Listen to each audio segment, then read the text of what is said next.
Buenos días, señor presidente. Buenos días, hermano. Nosotros somos el equipo promotor. He attended a lo presidente, nervous but determined.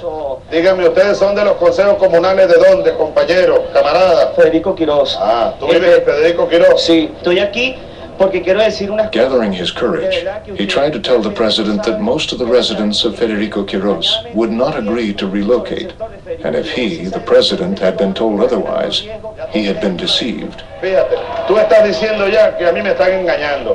¿De dónde sacas tú eso? The president barely heard him out. Una mentira, hermano. He couldn't have been deceived. There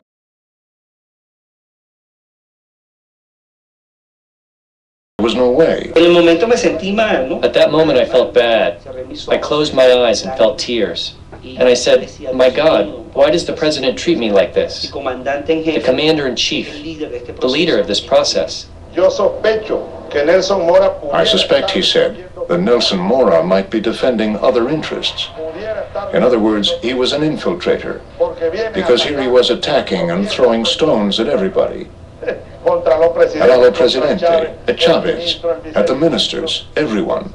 That was a clip from the documentary The Hugo Chavez Show, produced by Ofra Bickel for the Frontline program on PBS. It shows the TV show Allo Presidente, where President Chavez addresses his countrymen. And joining me now from Caracas is the opposition politician and democracy activist Leopoldo Lopez. He's been banned from running for office. And here in the studio with me is Michael Shifter, director at the Inter-American Dialogue. Gentlemen, thank you both very much for joining me. Let me ask you first, Mr. Lopez, is there any chance whatsoever that the opposition can make any kind of showing in the upcoming elections? We've heard that the opposition is fragmented and doesn't really have a solid footing right now. Well, to answer that question, one needs to be in context of what's happening in Venezuela. We don't have a normal democracy. We don't have fair play in an electoral process. The government has progressively taken over the media in order to present messages. The government has progressively taken over different ways of presenting an alternative. And as you said in the clipping, those that are not with the government or share the views of the government are presented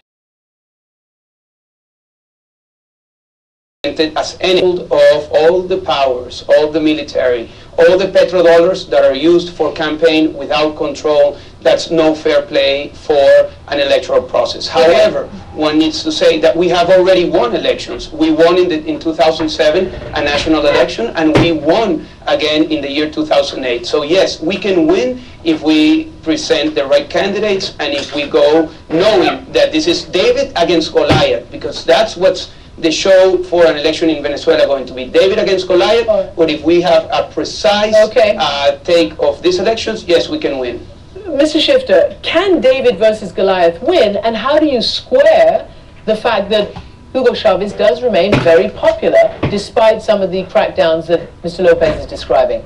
Chavez is popular because he has an emotional bond with a lot of Venezuelans, and he put his finger on a legitimate grievance in Venezuela: inequality, injustice. The problem is he can't solve the problems. He can't deliver results. Why not? Because of the model of governance. He's the only one who makes decisions. His style has been one of confrontation.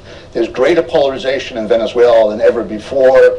Both sides are at each other, and you can't manage an economy. You can't bring a society together if you have that level of confrontation. And that I think is the core failing of Hugo Chavez. So he has the bond. He's put his finger on a grievance. He has the oil money, but there's been a lost opportunity. The results speak for themselves.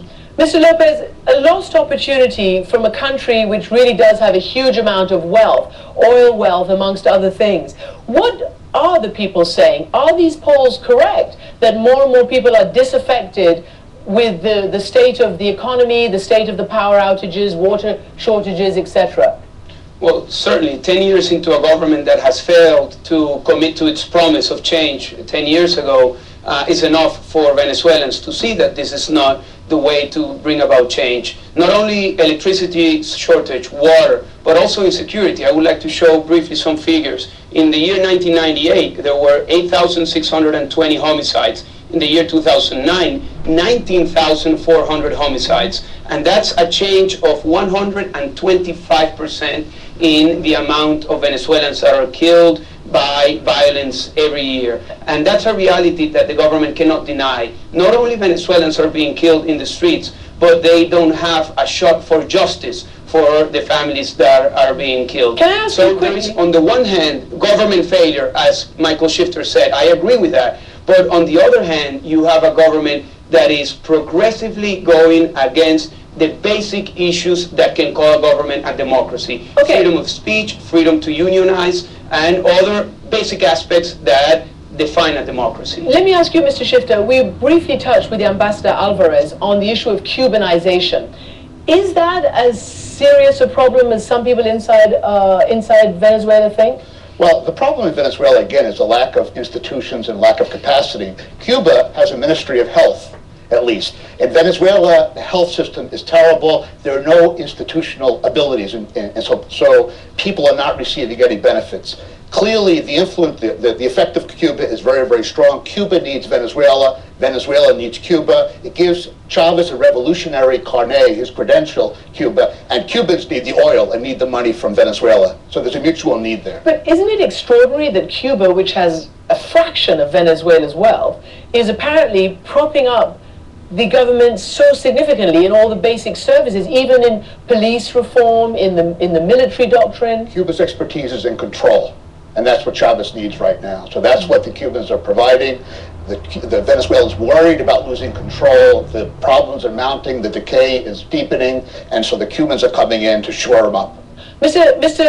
Lopez, I know you sound optimistic. You talk about playing David to Goliath, but how optimistic can you be if there is such a controlled atmosphere in Venezuela? How can even a David play any real role in elections? Well, since the time of David, and we won't be the first society that can overcome a dictator-type government. We won't be the first society to overcome a society that seeks and its hunger is to control all society in the economy, in the media, and in all government aspects. What we need to do is to organize ourselves. Yes, we have elections as we had last year and as we will have next year and the year after. But elections is not enough. We need to organize ourselves in unions, community leaders, and especially, and I would like to underline this, especially the young. The young have brought up new perspective, new hope for Venezuelans. The young people are not with the government, and we need to organize those three big flows of energy, the union leaders, students, and community leaders to bring about change in Venezuela. Change will be possible in Venezuela. Mr. Chavez is very charismatic. He has that bond, as Mr. Shifter's talked about. Who is supporting him? Because he still has support. Well, when one can talk about the popularity of our government, I would ask the following question. Is a government popular when it tries to restrict the message that is being presented to Venezuelans? For example, today, the government has presented the possibility to control internet access. The government also is controlling, as we said before, the economies, nationalizing, statist view of the economy. So when we talk about popularity or not, those are measures that are not taken by a popular government. So I will answer that what the government is doing now is basically going away from measures of popular governments to measures of power-hungry type governments. Mr. Shifter, is that right? Is he shifting from this popular leader to an autocrat? Well, he is, but I think his base wants to be sure that the opposition doesn't want to go back to the pre-Chavez days, because that is also not the alternative. And I think the challenge for Leopoldo Lopez and other members of the opposition is to show that there's a viable alternative, to show that they're forward-looking, and to unify an opposition, to present an alternative platform. Michael Shifter, Leopoldo Lopez, thank you so much, both of you, for joining me on this program. And this debate on Venezuela continues on amanpour.com/Facebook. Weigh in on whether you think Hugo Chavez and his supporters will win at the ballot box in September's parliamentary elections. And next, bear hug diplomacy. And Hugo Chavez is not the only world leader doing it. That's when we return.